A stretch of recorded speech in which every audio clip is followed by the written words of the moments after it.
Olá, tudo bem? Estamos aqui num retiro durante a época do Carnaval, estamos participando de um retiro espiritual, melhor coisa que a gente pode fazer nessa época, né, Jean? Eu estou aqui com o Jean Silva para falar de missão, especialmente de missão. Além de missão, vamos falar um pouquinho também sobre a questão do desenvolvimento intelectual, da busca por novos horizontes, né, o que se pode fazer quando você é bem jovem ainda, né? E eu escolhi falar com o Jean, porque além de ser meu amigo e filho de um grande amigo também lá na Casa Publicadora Brasileira, ele é o que eu posso dizer assim, talvez, correndo o risco de errar um pouquinho, mas um missionário mochileiro, você já vai saber por quê, né? E quero começar perguntando, Jean, quando surgiu em você essa ideia de conhecer outros países, né? Se aventurar por outros continentes, que você já passou por alguns países, quem sabe seja até interessante você fazer um resuminho aí de lugares por onde já passou. Ok. Bom, obrigado por me entrevistar aqui. Eu sou seu fã, sigo seu blog há uns 13 ou 15 anos, obrigado. Regularmente. Muito obrigado. Já me abençoou muito o Michelson com os livros dele. Foi assim, num sábado à tarde, eu estava na minha casa e peguei a minha revista preferida então, Adventist World. E tinha uma seção lá que era onde é essa foto. Eles sempre publicavam uma foto e perguntavam que lugar do mundo era. Na última página tinha a resposta. E eu vi uma foto que postaram da Ucrânia, de um estudante ou uma estudante que foi ser voluntária na Ucrânia através do Adventist Volunteer Service, Serviço Voluntário Adventista. Então eu entrei naquele site, fiz o cadastro e depois de um tempo me chamaram para ir para a Áustria, né? Eu me cadastrei para o Cazaquistão, para a Ucrânia, para a Rússia e para a Áustria, mas só a Áustria que chamou. Tá, aí digamos que um jovem esteja nos assistindo nesse momento e ele, assim como você foi motivado por lendo uma revista adventista mundial que apresenta a Igreja Adventista no cenário global, né? Ele esteja assistindo este vídeo e de repente se motive também. Quais são os requisitos mínimos para que um jovem se habilite, né, se voluntarie para participar de algum programa de, quem sabe pela ADRA ou mesmo de missão estrangeira? A primeira coisa é a vontade, né? É o primeiro passo. O segundo, seria muito útil saber a língua inglesa. Pelo menos o inglês, né? Não precisa talvez ser fluente, mas quanto mais você souber, vai ser melhor. E terceiro, existem algumas organizações como essa Adventist Volunteer Service, existe também a Frontier Missions, uma coisa assim, e mais uma outra que a gente põe depois o link na descrição aí. Que eu não lembro. Você pode acessar esses sites e saber mais detalhes, né, sobre isso, né? Sabe, Jean, eu estou tendo o privilégio de revisar e atualizar um livro que me deu muita alegria escrever. Na verdade foi meu TCC de jornalismo, lá nos anos 90, né? Que é A Chegada do Adventismo ao Brasil. Em breve aí, daqui poucas semanas ou poucos meses, a Casa Publicadora vai relançar esse livro, uma nova capa, com novas informações. E eu passei já de novo alguns meses, né, atualizando dados, indo atrás de informações. E uma coisa que me deixa assim muito emocionado é ver o desprendimento dos missionários. A obra adventista no Brasil especificamente, que tem seu início lá no século XVIII ainda, né, começo do século XX, ela contou muito com a presença de missionários, especialmente vindos da Alemanha, porque eles evangelizaram as colônias alemãs do Brasil, e missionários americanos, né, que deixavam seu país, seu conforto, sua família para trazer a mensagem adventista, a mensagem bíblica do Evangelho a países como o Brasil. Agora que o Brasil se tornou o maior país adventista no mundo, em número de membros, né, tem uma estrutura muito, graças a Deus, abençoada, né, Novo Tempo, Casa Publicadora Brasileira, editoras, clínicas, enfim, uma juventude que cada vez busca mais, né, a formação acadêmica. O que nós podemos agora fazer em retribuição pelo muito que esses países fizeram por nós no começo do século? Eu acho que é quase uma responsabilidade do Brasil, porque nós somos como se fosse o irmão maior do Adventismo, né? As outras divisões são como se fossem nossos irmãos menores e nós temos obrigação, talvez não obrigação, mas seria bom cuidar deles. E eles fizeram tanto por nós no começo, e eu acho que o Brasil tem um potencial muito grande, que ainda está muito inexplorado, uma capacidade muito grande de enviar missionários para outros países. Por quê? Porque brasileiro, ele é muito sociável, alegre. Brasileiro, ele...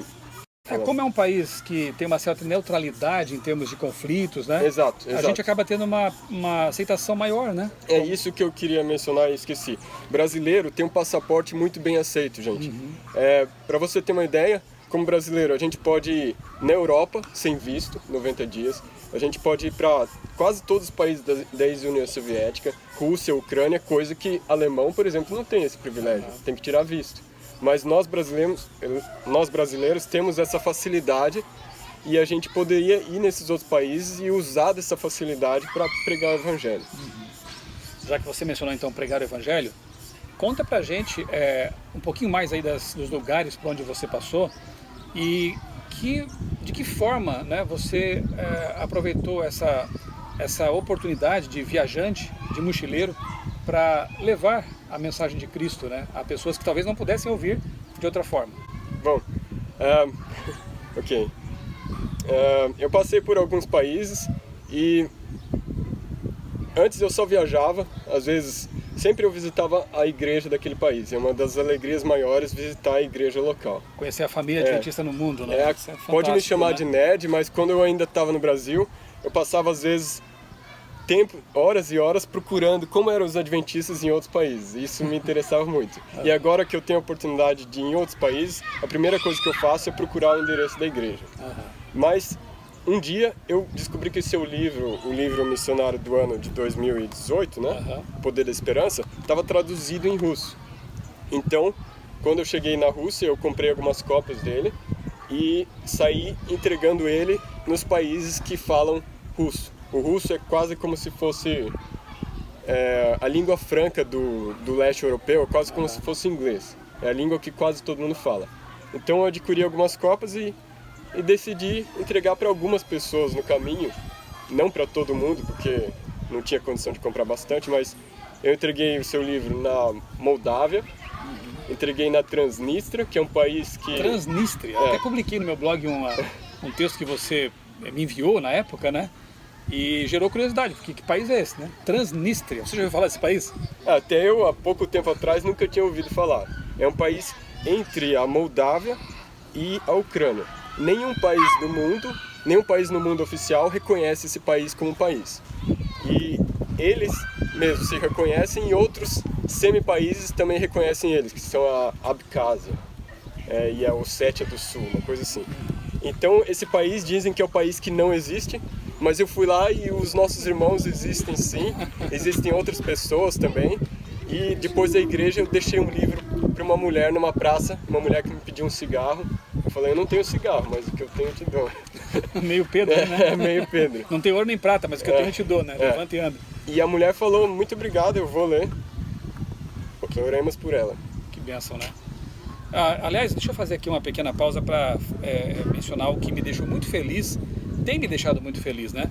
O fato de eu ter escrito com o Dr. Julián Melgoza, que é um psicólogo, este livro aqui, O Poder da Esperança, um livro que fala sobre saúde emocional, mas também está entremeado assim, com conceitos teológicos, bíblicos, né, conceitos de esperança, fala da volta de Jesus, de uma série de coisas mais assim que são muito importantes. E esse livro foi um livro missionário mundial em 2018. Então eu tenho aqui para mostrar para você algumas línguas para as quais ele foi traduzido, né? Tem aqui o espanhol, El Poder de la Esperança, né? Tem aqui o romeno, que eu não vou me atrever a traduzir. Você conhece o romeno? Não. Está aqui o livro publicado em romeno. Eu tenho aqui a versão que foi publicada em Portugal, português de Portugal, né? O Poder da Esperança. O livro que foi publicado na Inglaterra, The Power of Hope. A versão americana, ou norte-americana, está aqui. Tenho também a versão em francês. Sabe falar francês? Não. Então está aqui, só leia. Né? E esse aqui você sabe, sim, que é a versão em alemão. Kraft der Hoffnung, literalmente a força da esperança. Olha aí, a força da esperança, né? Poder, né? Então pensa, né? Como autor, não tem alegria maior, né, Jean, do que ver o seu material que foi escrito com tanto carinho, com tanta oração.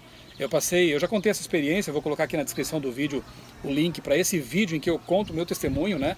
Eu passei por uma doença, por uma experiência que até me deu mais empatia para escrever para pessoas que estão sofrendo, né?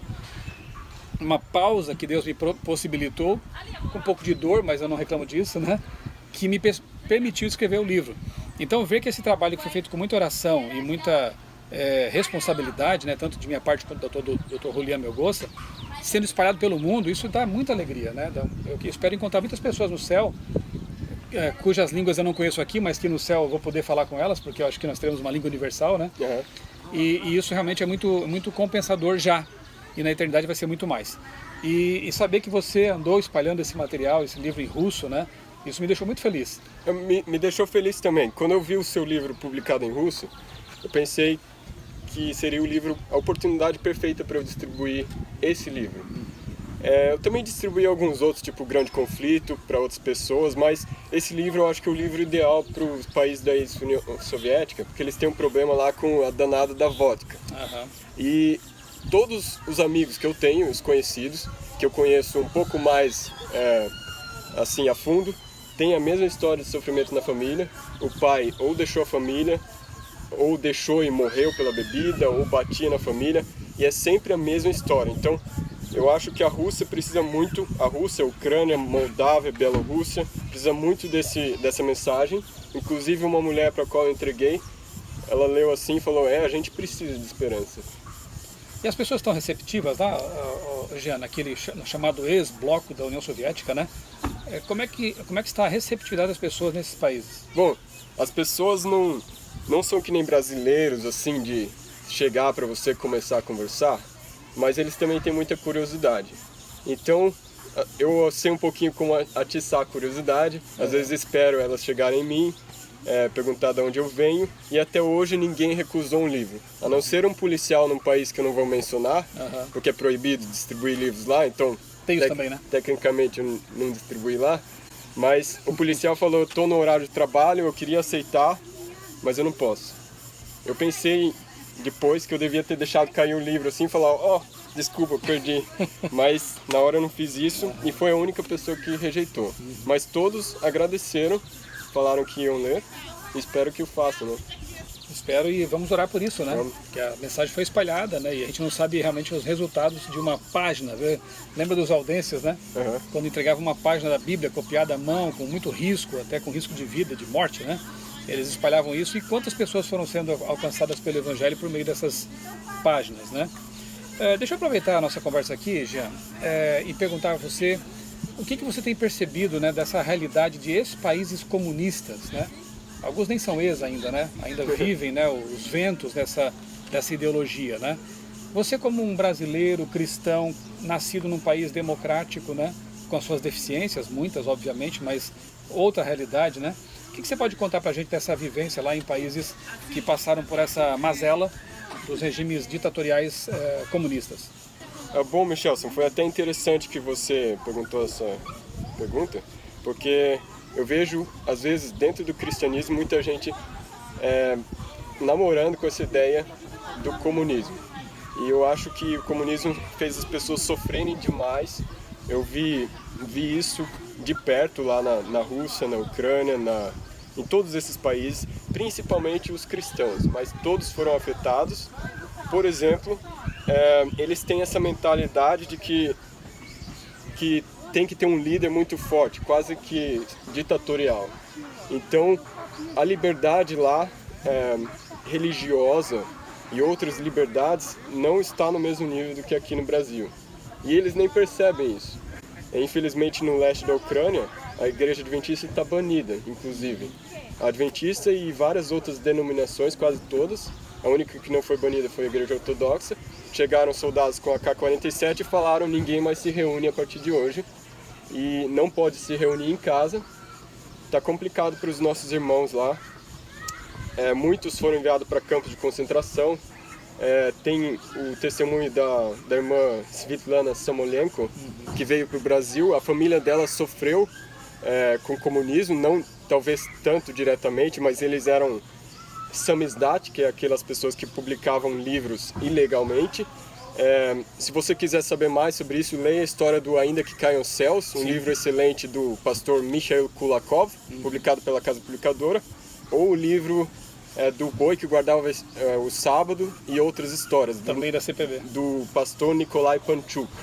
2 exemplos que vai mostrar para você que não é o caminho.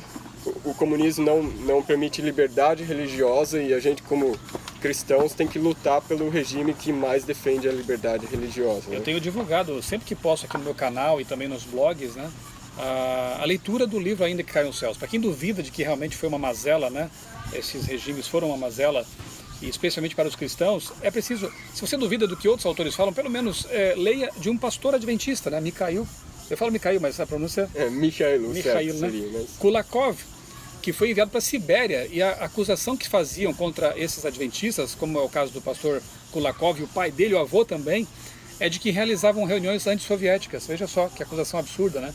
Não tinham julgamento, não tinha advogado e simplesmente eram condenados e banidos, né? Eles tinham até um julgamento fake, que eles traziam uma testemunha, faziam né? assinar, era um teatro. Um teatro para poder condenar. Jean, se você fosse entregar um livro, né, como esse aqui naquela época, o que aconteceria com você nesse país? Se eu fosse pego, seria ou mandado para um gulag, que era um campo de reeducação, um campo de concentração, né? Para trabalhar quase até a morte, ou eu seria emprisionado. Se eu tivesse muita sorte, eu ia só ser interrogado por algumas boas horas. Eu divulguei também, vou colocar de novo aqui na descrição do vídeo o link para um mini documentário que a Svitlana e outras pessoas produziram, né? Contando um pouco da realidade da família dela lá na Ucrânia. É bem impressionante, né? Como eles faziam para disseminar literatura sem serem pegos, né? Eles se escondiam debaixo de mesas, colocavam cobertores por cima para abafar o som da máquina de escrever. Colocavam uma página carbono, para poder, de uma vez, datilografar várias páginas e espalhar isso aí para as pessoas ali que tinham interesse. Então, era bem complicado, né? Nós temos que orar muito pela liberdade religiosa no mundo, para que possamos ter ainda algum tempo, né, de liberdade para pregar o Evangelho, preparando aí uma geração para a volta de Jesus, né? Teve muita gente que comprou a liberdade religiosa que a gente tem hoje com sangue, mas a gente considera isso quase como algo natural, mas não. Eles pagaram com sangue para pregar o Evangelho e para comprar essa liberdade religiosa que a gente tem hoje, então tem que valorizar, né? Sim, sem dúvida. Jean, quer deixar um recado aí para os nossos telespectadores, né? Quem sabe um incentivo aos jovens que estejam agora sendo movidos pelo Espírito, quem sabe para serem missionários também. Lembrando que missionário não é só quem vai para a Alemanha, né? Para a Ucrânia. Missionário você pode ser na sua escola, no seu trabalho, no seu bairro, né? Por que não colocar na sua mochila livros em português, aproveitar que no Brasil não há qualquer tipo de restrição a esse tipo de trabalho, né? Leve na sua bolsa, eu sempre digo isso, leve na bolsa, na mochila, livros, folhetos, para que você possa, quando encontrar alguém com interesse por isso, o Espírito Santo vai abrindo as portas, né? Deixa uma literatura, um material. Missionário é em qualquer lugar. Mas quem sabe possa alguém estar assistindo aqui, né, Jean? E pensando assim, eu também gostaria de ter uma experiência como essa, né? Para eu crescer culturalmente, tem esse efeito colateral, né? Uhum. Crescimento cultural, conhecimento de línguas. Isso que eu achei bonito, né? Você descobrindo assim pedaços da família adventista em todo o mundo e perceber que é uma família só, né? Então o que você diria como incentivo a alguém que esteja assistindo com esse sentimento? Eu diria, estude inglês, estude a Bíblia, que é o princípio da sabedoria. É o manual de missão, né? É verdade, o manual de missão. Sempre tenha com você, sempre esteja pronto para explicar a sua fé para os que perguntem, seja um bom exemplo, seja o Jesus que a pessoa talvez vai encontrar uma vez só na vida.